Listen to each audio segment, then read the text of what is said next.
Today was a treacherous day, so I had an adventure. And I just got home, so I'm ready to tell you about it. Okay. This morning, the kids had to get a ride to school because it was raining. It had snowed. It snowed so bad and got so cold that our pipes froze. So we're talking negative double digits. It was really cold. And now it's warming up a whole lot and freezing again. And well, anyway, so it was raining. So it's like above 40 degrees. It feels balmy outside. And so I was worried about when I took the kids up to get the ride to school. I was like, well, I'm gonna have an interesting walk to school today because it's kind of rainy. And that was that. Of course, I just came in, and when I went to go outside, it stopped raining. So I thought, okay, I'll go ahead and walk a different way so that cars won't see me and feel sorry for me and have to pick me up or give me a ride or anything. Whereas the road I normally go on is a pretty well-traveled thoroughfare, and so a lot of cars see me, and I don't like being seen. People are always like, oh, I saw you out walking. No, normally a social, normal, well-adjusted person appreciates that kind of thing. Me, I'm like, it makes me look like I'm out there walking. Whereas other people like to be seen walking because it makes them feel like they're healthy or something. Me, feels like somebody caught me doing something or something. Anyway, so I was walking, and there's a place where the sidewalk isn't even shoveled off yet. And parts where the road and the sidewalk meet, I had to crawl over. The snowplows go down the road and make these huge mountains of snow right at the edge of the sidewalk, where you have to walk over these mountains of snow to get to the other sidewalk. Anyway, I just crossed that, and I was walking down the sidewalk to this road and this other road that I decided to take. And I slipped and I fell. The reason I slipped and fell was because when it had rained, it left water, and I thought water on the sidewalk, so I can walk on that. Well, underneath the water is ice. And I lost my balance, and there was nothing to hold on to. I tried to catch a fence, but my balance isn't so good anyway, so I fell. And I landed in the water and got my pants all wet and my coat all wet and everything. And I was like, what can I do? I'm running late, so I need to get up. I got up and I foraged. Why do I keep saying foraged? There's no food involved, so I foraged is what I think I'm trying to say. And then I walked in the snow this time because I didn't want to risk falling down again, but I can't really run in the snow because it was kind of deep. And because I can't really run anyway.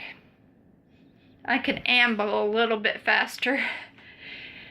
But just then, a lady pulled up beside me. She goes, oh, I'm so sorry. I thought you were a kid, she says, but I saw you fall, and I was going to drive by, and she says, and then I thought, no, I need to see if she's okay. I didn't realize you were an adult, though. That's kind of a flattering thing for someone to say to you anyway, that you're not so big. That's a good thing to say. Anyway, and she says, okay, I was just making sure you're all right. And I was like, yeah, I'm fine. She says, well, do you need a ride anywhere? She was driving the other direction. I said, yes, I actually would love a ride, but I'm headed that direction, so I'll just keep going. Otherwise, I'll be late. And she goes, no, just hop in. So that's what I did. I hopped in, and we made it to school on time. I was there exactly on the right time, exactly, perfectly.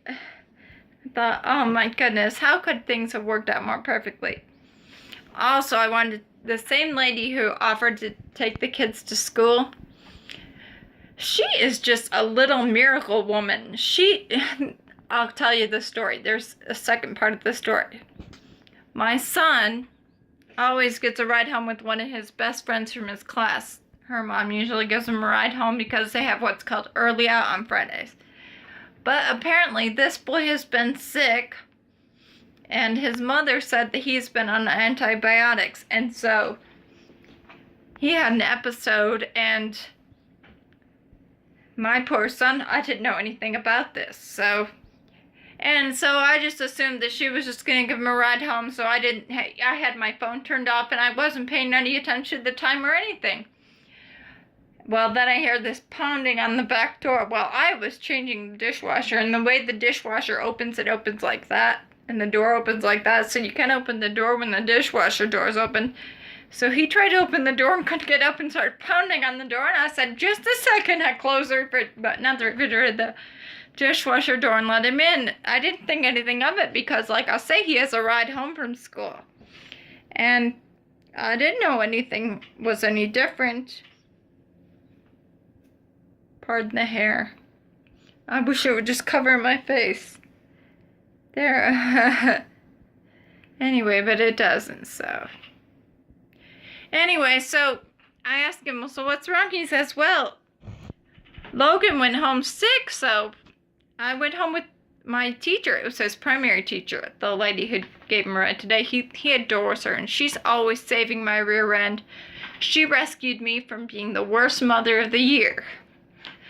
They tried calling me a couple times, and I didn't even answer because I had my phone turned off. And anyway, Joe walks in. He goes, you need to call Logan's mom right now because she wasn't there to pick me up, and there might be something really, really wrong with them. You need to call and see if we can help. And so I didn't call, but I sent a text message, and she wrote back and told me what was wrong, and she apologized. She is so thoughtful and caring, and she always takes such good care of Joseph. That's one of the reasons why my phone was off, but apparently with him, it really scared her and freaked her out, and she had other things on her mind, which anyone would if their child needed them, like her son needed her. Anyway, so my son took it upon himself to find a ride home, so that's what he did. Anyway, she just took him home just fine, no big deal to her. Saved my butt. I could have been in big trouble, but he wasn't stranded, and he didn't have to walk to school in the rain, and he's happy about that, and that's my story. The end. Wait, maybe I should show pictures of the snow.